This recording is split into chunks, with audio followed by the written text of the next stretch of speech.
আসসালামু আলাইকুম রহমতুল্লাহ। আমি এই মুহূর্তে আছি আমাদের আনন্দপুর ইউনিয়ন খিলপাড়াতে। খিলপাড়া এটা হলো ঈদগাড়া, খিলফা ঈদগাহ এবং কি বড় কবরস্থান। এখানে প্রায় এই এলাকার প্রতি মানুষ কবর দেয়, বড় কবরস্থান এবং কি ঈদগাহ, সামাজিক কবরস্থান আর কি। এখানে একটা কল ছিল, এই কলের মাথাটা দুই একদিন কদিনও চুরি গেছে, 5-6 দিন আগে কলের মাথাটা চুরি হয়ে গেছে। ওনারা আমার খবর দিয়ে বললো যে মিনাস একটা কলের মাথার ব্যবস্থা করে তো, চুরি হয়ে গেছে।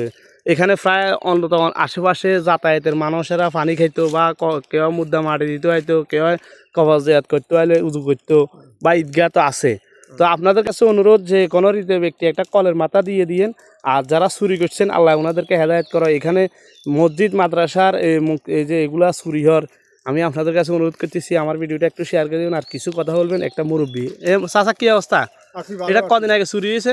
এটা 6-7 দিন হচ্ছে। 6-7। এখানে বড় কবরস্থান এটা কেন? এটা বড় কবরস্থান, এটা আমাদের এখানে 300-350 পরিবার। 350। আর ঈদগাহ আছে? ঈদগাহ আছে, ঈদগাহ এখানে কি এখন তো যাক, কোন হৃদয়বান ব্যক্তি একটা কোন হৃদয়বান ব্যক্তি থাকলে একটা কলের মাথা দিয়ে দিবেন, সাথে কিছু টাকা 200-400 টাকা বাড়তি দিবেন, একটা চেইন তালা তুলা মারে দিবেন ইনশাল্লাহ।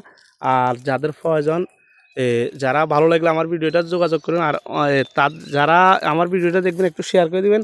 আর বিশেষ করে একটা কল দিলে অনেক উপকার হবো। এখানে ঈদগাহ আছে। হ্যাঁ, তো স্যার কিছু বলবেন না? ঈদগাহ আমাদের একটা কলের এই জন্য, এখানে যাতায়াতের লোকও পানি খাইতো। এখানে যারা গিয়া কয় যে হয়তো ঈদগাহতে গিয়া কয় কবরস্থানে এরাও উজু করতো। তো যারা আমার ভিডিওটা দেখবেন একটু শেয়ার করে দিবেন, আর ফাইলে একটা কলের মাথা দিয়ে দিবেন ইনশাল্লাহ।